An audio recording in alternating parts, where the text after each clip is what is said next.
All right, so quick physique update at 179. It's an all-time new low weigh-in. I'm feeling like, you know when you feel a little bit watery and not like tight? So I feel flat because I haven't eaten anything yet, but I also feel like that watery feeling, which will eventually go away, it will flush out, and that's when you start to tighten up. But threw the bathing suit on just to get some summer vibes. But this is how I'm currently looking, 179. But I'm trying to give you guys the most honest physique updates I can with just natural lighting, no overhead lighting, no spot lighting, no food, nothing, no pump.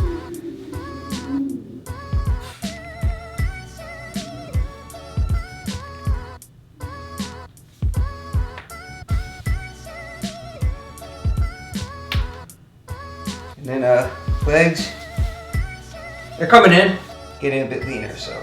That is physique update at 179.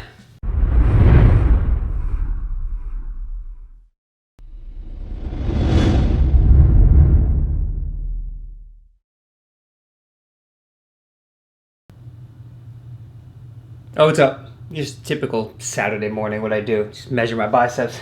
We're right around, trying to pull it tight so I get as accurate as possible. So just about 16 and a quarter. So that's pretty much where I was when I started this cut. Now we're on week 5. So I started at around 186 pounds this morning, weighed in at 179. Haven't lost any size. Actually, I would say that we have seen some body recomposition. Now, this is not something that happens very often unless your training and nutrition is exactly on point, or if you're newer to training, or you're just doing a whole new program and it's a new stimulus on your body, increasing the volume, the frequency. So if everything is lined up perfectly, there is a chance that you can be doing some body recomp. And that's why we don't just focus on the scale. I've been taking pictures every single week, looking at picture number 1, comparing it to 2, 3, 4, and just seeing the changes. So when you visually see the changes, you can actually see your transformation. And it's not just about, did my scale go down 3 pounds this week? Because oftentimes we look at the scale, we look in the mirror, and we keep seeing the same exact person, the same physique.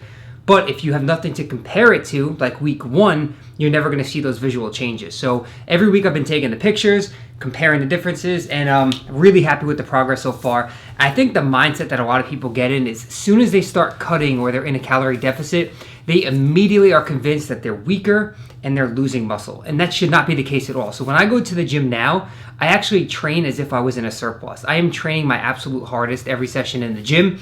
And you know, you don't have to get weaker. That's the misconception, that as soon as I'm in a deficit, my strength levels are going to plummet. That's not the case at all. Actually, for me, it's been the opposite. My strength in every single exercise has actually gone up. And I'm talking about from my compound lifts, the squat, bench, and dead, all the way to my accessory movements, my dumbbell shoulder press, all of that has gone up. Now, I'm making small increases every single week, but I am getting stronger as I'm getting leaner. So that will only continue for so long. You know, I'm sure if I was to drop into 160 something pounds, my strength would start to decrease a little bit. But it's just because you have less mass to work with, less food to work with. But right now, I feel like I'm in a really good place. Weight loss is consistent, haven't lost any size. So we're down about 6 pounds from the start. About to hit the gym in just a minute. We got some, what do I got today? Chest and shoulders, I believe. And then we got this little package from my man Silent Mike and Slingshot. So they sent these compression cuffs, right? Yeah. Let me see. Yeah.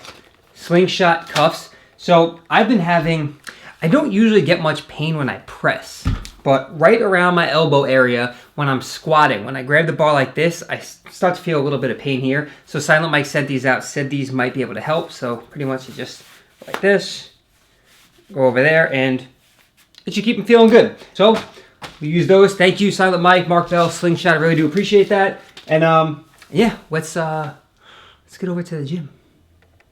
Let's do it.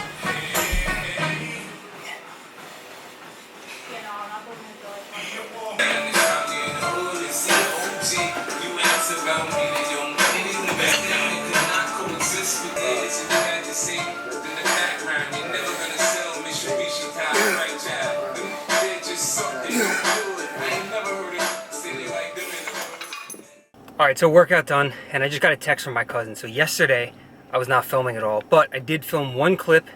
I'll play that clip for you real quick. So we're hoping that this box right here is the answer to that broken camera.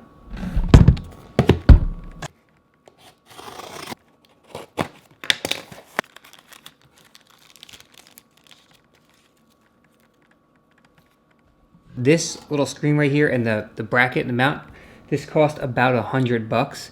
The camera that I bought, the Sony RX100 M3, is an $800 camera. So I could have called it a loss and went out and bought another $800 camera, or I could take this chance, and if this doesn't work, I could return it. So my cousin said order it, he'll see what he could do.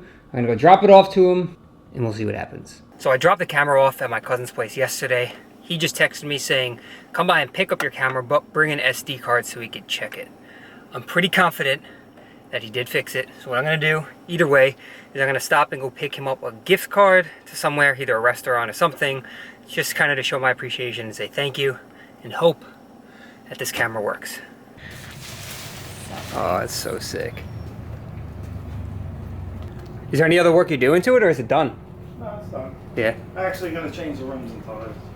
Change them? So what? Yeah, I have them back there.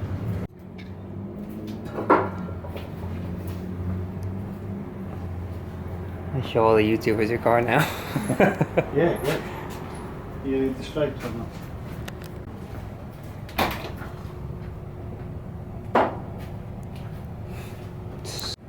You did everything. It is so sick. It was a lot of work. And you did all this yourself and everything. Yeah, You're not I like did that. perfect. I did it myself. Some of the things was a learning experience. But all the metal, like, what's nice about these cars is a lot of this is stainless steel, like this, but these were totally rusted. So I had to take them down the metal, prime them, and paint them. It was all painted. I remember what the body looked like when you got the car. It's just like there's holes in it. It was you rotted, replaced, the quarter yeah. panels were rotted. Yep. The trunk, you could basically put a person, like 8 people in. There's no one in there right now, right? I don't know. Back home from my cousin's house, and we're good to go. New screen, new mounting bracket. So I'm really excited about that because I was about to go to Best Buy and buy a new one. I was probably gonna get the same one as this, or the G7X, or the M4. So either way, whichever direction I was going to go, a new camera would have ran me anywhere from about $600 to $1,000 after tax, and if I got a warranty on it, would not. And instead, it cost me $100. So I bought the screen and this mounting bracket right here off of eBay for $100, and my cousin put it together for me. So glad I didn't have to spend the money on that. Now it's time to invest into the new iMac. I was kind of like up and down about, do I want to go iMac, do I want to go Mac Pro? And really for what I need it for, my video editing, the iMac is more than enough. So that 5K Retina iMac is probably what I'll get. And then I'll just get an extra monitor so I can do the dual monitor setup. Because Mac Pros, I did want a Mac Pro because I'm like down the line, I could upgrade it, but I'm not doing anything with crazy motion graphics. I'm not doing 3D work or anything. So video editing, picture editing, that's the most that I really do. And the iMac can probably get that done. Looking forward to that, but now we're about to, I don't know what we're gonna eat, but we did make some crock-pot chicken right here. We just went shopping, picked up some turkey. We got some food in here, so we're good. I'm not sure what we're gonna have yet though. Damn, I'm so happy the camera's fixed. Thank you guys as always for watching. If you enjoyed the video, go ahead and click that thumbs up button. If you haven't subscribed yet, make sure to do so before you go. And if you're interested in one-on-one online coaching, you can visit my website, click right on this screen to apply, or simply email me, Matty@FusaroFitness.com for more information. So thanks again, guys, and we'll catch you all in the next video.